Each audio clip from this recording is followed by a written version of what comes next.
recent books you wrote about the Nevada Triangle. There's been some attention to that over the years, and until I saw it in your book, I didn't really connect it to missing 411.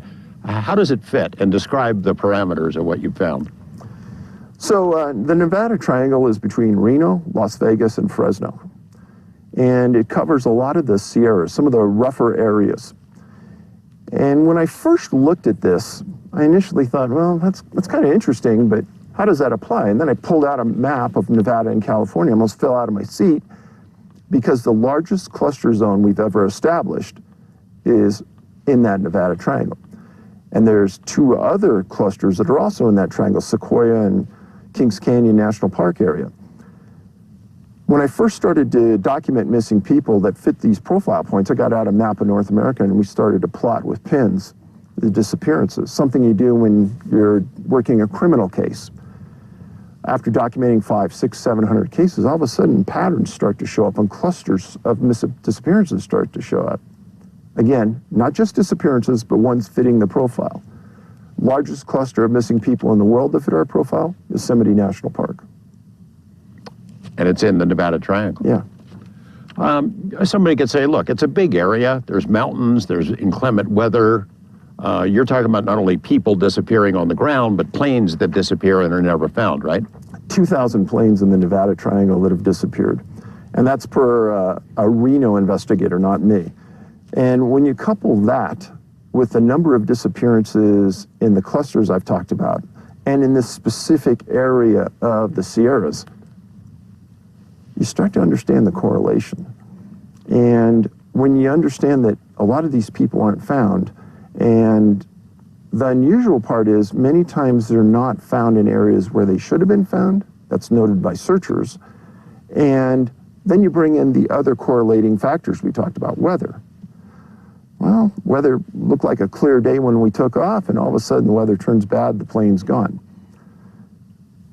It's been something that I documented in my latest book, along with a series of other triangles, that I think there's that relationship. Is there something weird about the planes in that they vanish as if they just fell out of the sky? I mean, you don't find a black box, you don't find any wreckage. Are there those kinds of instances in the database? Absolutely.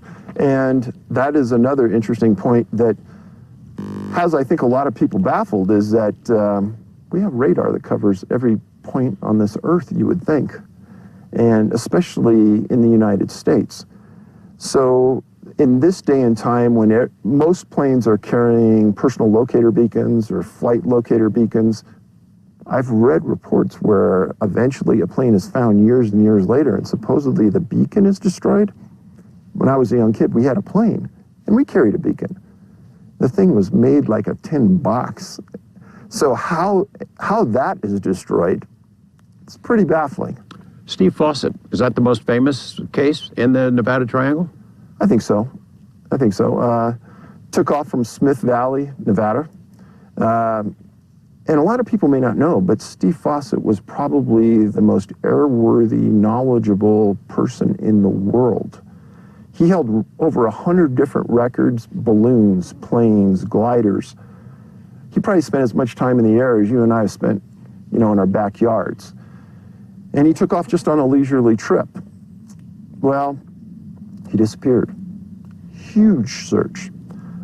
Civil Air Patrol, private parties, everyone was looking for him, and nobody could quite believe that he was missing. And eventually the search is terminated. Months and months later, some hikers are up in the Sierras, and they find an ID, and it was Steve Fossett's ID. So the searchers come out, and they found some other miscellaneous things, and then they expanded their search, and a half mile away, they found some wreckage. Now, the explanation is that animal predation, that was their statement, took the remains a half mile from where the wreckage was to where a couple of bones were found that were DNA determined to be Steve's. But here's an example of one of the probably the most famous flyer in the world disappearing in that triangle, not being found on a search. That search was so thorough, they found 8 other wreckage of other craft that was missing that they didn't even know existed at the time. You know, I could see people saying, as they've said about the Bermuda Triangle, well, there's a lot of traffic there. The Bermuda Triangle has ships and planes missing because a lot of ships and planes go through there. Is the same true for here? I mean, the Nevada Triangle? I think you could say that for almost any point in any mountains anywhere, and that have elevation. I live in Denver, and we have mountains that go over 14,000 feet. We don't have that issue. And the mountains in the Sierras, yeah, there's a couple at 14, but the majority are way under 10 where they're crossing. And so I don't understand that. And in the Rockies, the mountains are much wider. The Sierras are kind of narrow. You fly over a brief stint of mountains and then you're in Nevada. And I don't understand it. I don't claim to know it. I'm just reporting facts, and that's kind of what I want to be known for. You know, people want to know, obviously, the public wants to know, but the people who are really hit by this the most, and the most powerful stories that you tell are about the families of these missing people who just don't know. There are no answers for them, and it must be excruciating. That's probably the hardest part of my job, is dealing with moms and dads and relatives of the missing and trying to help them get some relative closure with what happened. Many of these people are some of my best friends now, and they're looking for somebody to give them an answer.